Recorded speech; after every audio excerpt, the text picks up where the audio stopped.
Buenas. Vamos a hablar esta tarde del Fiat 600e. Yo, a ver, entre comillas, yo me reía muchísimo porque yo decía que iba a probar el Fiat, el 600, no decía Fiat 600, nada, y todo el mundo esbozaba una sonrisa yéndose al vehículo que movilizó a un país entero, que era el Seat 600 de la época.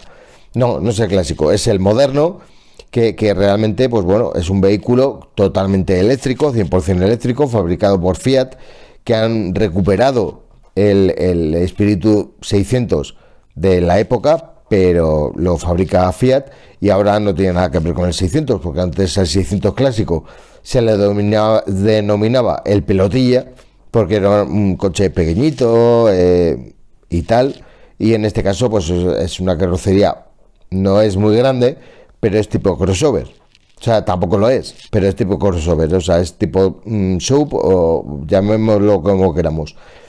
Y es totalmente eléctrico, no tiene nada que ver. El otro era un motor de combustión, lo tenía detrás. El motor eléctrico en este caso lo lleva adelante. Bueno, o sea, pero han recuperado ese espíritu del 600 de la época.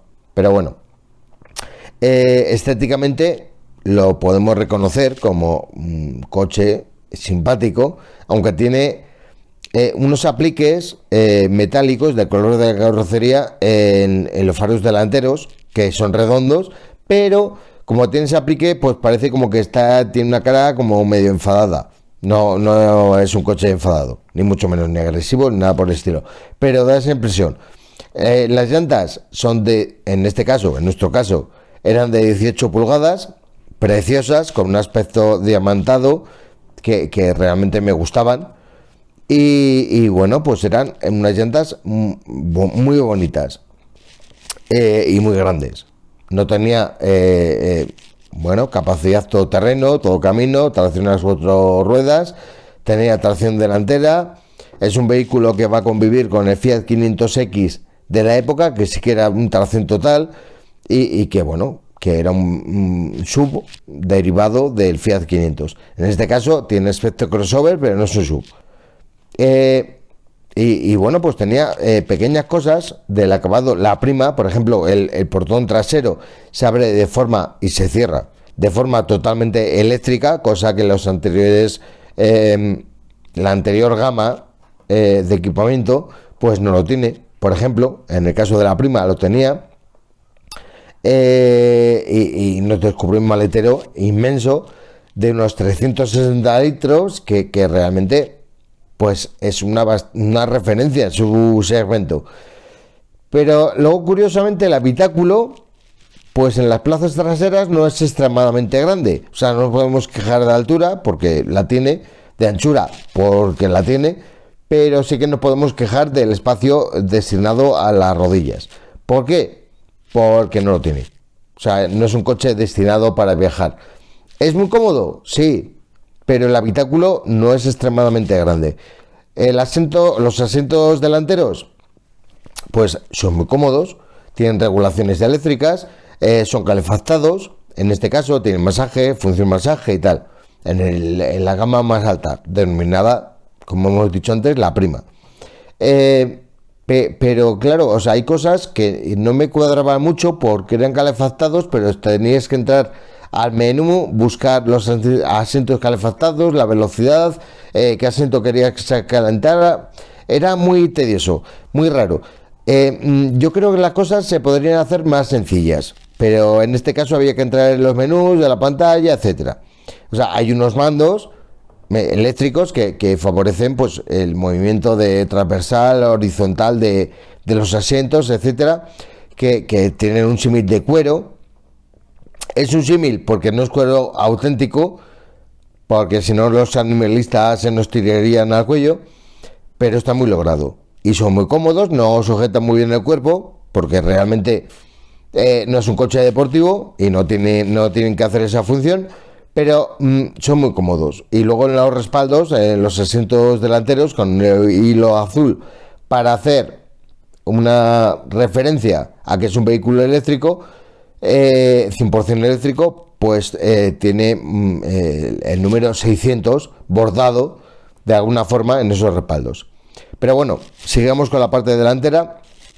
nos encontramos con un salpicadero bastante ordenado, pero no es... es estético, ordenado, pero realmente no es práctico. ¿Por qué no digo que no es práctico? Porque hay cosas que no tienen sentido. Ya aparte de los asientos calefactados que tenemos que entrar en el equipo de Infocio, en la pantalla del equipo de Infocio, que mide 10,25 pulgadas, me parece. La verdad es que tiene una visión bastante interesante, bastante buena. Desde esa pantalla podemos ver informaciones del ordenador de a bordo, de la cámara de visión trasera a la hora de aparcar, una visión cenital más o menos de los alrededores del vehículo en otro lado de la pantalla. La verdad que se ve bastante bien, pero hay cosas que tiene esa pantalla que tenemos que acceder y realmente me parece una labor bastante tediosa cuando debería ser mucho más simple. El volante, vale, bastante confortable, tiene dos brazos, en esos dos brazos tiene mandos, para que no tengamos que soltar nunca las manos del volante, tiene mandos del volumen de la radio, etcétera, del navegador. Detrás del volante tenemos una pantalla del equipo de instrumentación digital, totalmente digital, no se puede configurar, no es como la pantalla que tenemos del equipo de Infocio. En este caso no se puede configurar, sí que nos ofrece la información pertinente que necesitemos en cada momento, pero no se puede configurar. En el centro, pues la verdad es que los acabados, sin más, o sea, son plásticos blandos, duros, una combinación bastante interesante. Debajo de la gran pantalla de 10,25 pulgadas del equipo de Infocio, pues tenemos unos botones tipo teclas de piano, pero tampoco son intuitivos. ¿Por qué? Porque están para regular ciertos parámetros como la climatización, la temperatura o lo que sea, ¿vale? Y la cuestión es que esos mandos no se presionan solamente hacia abajo. Hay que acostumbrarse y saber dónde están, porque algunos se presionan hacia abajo, hacia arriba, según la temperatura que queramos, más caliente, más fría, otros solamente hacia abajo, con una pulsación, con dos. Es bastante raro, ¿vale? No es intuitivo. Y luego en ese bloque de mandos, pues tenemos una ruleta que regula el volumen del equipo de audio, que me pareció extremadamente pequeña. No es intuitivo. O sea, el coche como tal tiene mucho diseño, pero hay algunos mandos que realmente, y funciones que realmente no son intuitivas. Luego, tampoco tenemos el lector de cambio. O sea, todos los vehículos, sí, todos, iba a decir casi todos, no, todos los vehículos híbridos, los vehículos eléctricos son automáticos. Y en este caso, pues, claro, tiene una sola velocidad. Y tiene 4 botones. No tiene selector de cambio, no tiene una ruleta como pueden tener los de Ford, en este caso, los automáticos. Tienen 4 botones, a los que hay que acostumbrarse también, porque eso es el cambio. O sea, realmente igual vamos a activar cualquier cosa y damos al cambio. Hay que acostumbrarse. O sea, son botones que realmente están muy bien integrados, pero hay que acostumbrarse. Debajo de sus botones de cambio tenemos un espacio para cargar nuestro smartphone de última generación. Es compatible el equipo de Infocio con los protocolos Android Auto y Apple CarPlay. Es compatible. Debajo tenemos otro hueco espectacular para dejar cosas, ya que no tenemos selector de cambio que nos quite espacio, y tenemos un espacio para dejar cosas con tapa, en este caso. Y luego hay ciertos mandos, el freno de mano eléctrico y tal. Y hay un mando que pone Drive Select o algo así, que es para seleccionar el modo de conducción. Es curioso porque el modo de conducción tenemos un solo motor que en total entrega 156 caballos de potencia, pero según lo que llevemos activado, que es lo que decía antes, pues entregará más o menos potencia. ¿Qué ocurre? Que hay 3 modos de conducción. Está el modo eco para entornos urbanos y limita el motor, la potencia, a 95 caballos, que es más que suficiente para mover el coche en estos ámbitos, pero limita la conducción en entornos urbanos a 95 caballos. Luego está el modo normal, que son 109 caballos, aumenta cuando van por autovías, etcétera. Y luego está el modo Sport, que entrega los 156 que en teoría tiene el vehículo eléctrico en total. Y bueno, pues es un vehículo que realmente, pues bueno, parece como que tenemos tres motores en uno. Y tres motores y tres coches diferentes en una sola carrocería, que está bien.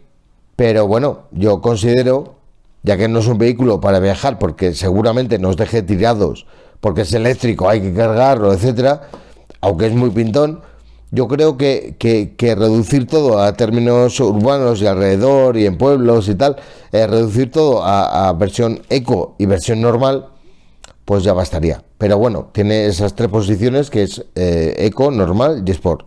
Bueno, y con sport, pues entrega los 156 caballos que tiene el vehículo.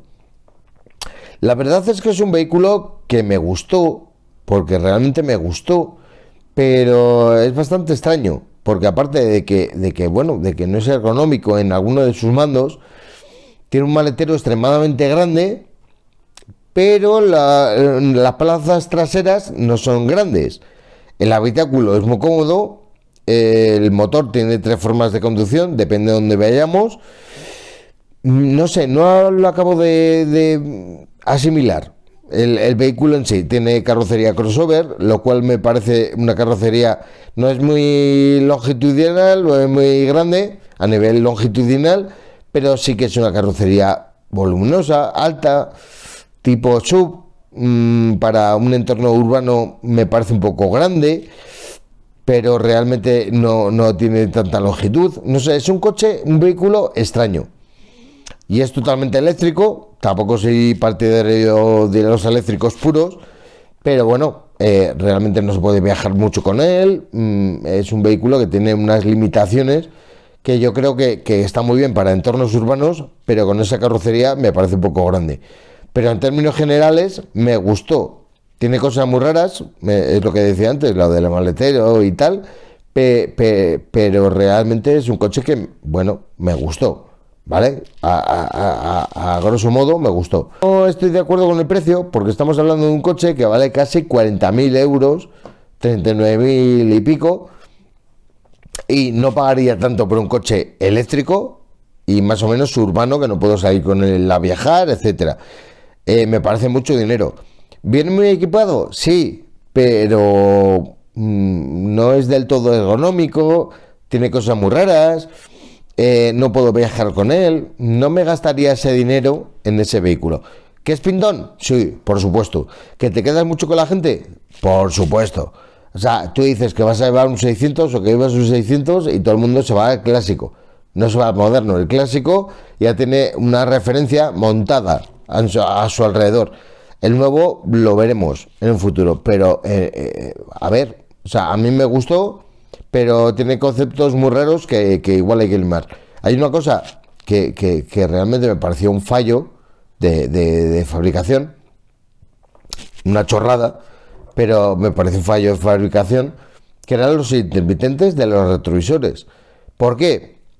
Porque el mío también los lleva, pero a mí no me deslumbran como tal. O sea, se encienden y se apagan y tal cuando le doy el intermitente, pero no me deslumbran. En este caso sí que lo hacían. O sea, como que están, que igual son centímetros, igual son 1 o 2 centímetros, pero están muy metidos en el retrovisor y claro, cuando activas el intermitente, la luz del intermitente entra en el habitáculo, por lo tanto te deslumbra. Por lo tanto es bastante incómodo para mirar el retrovisor.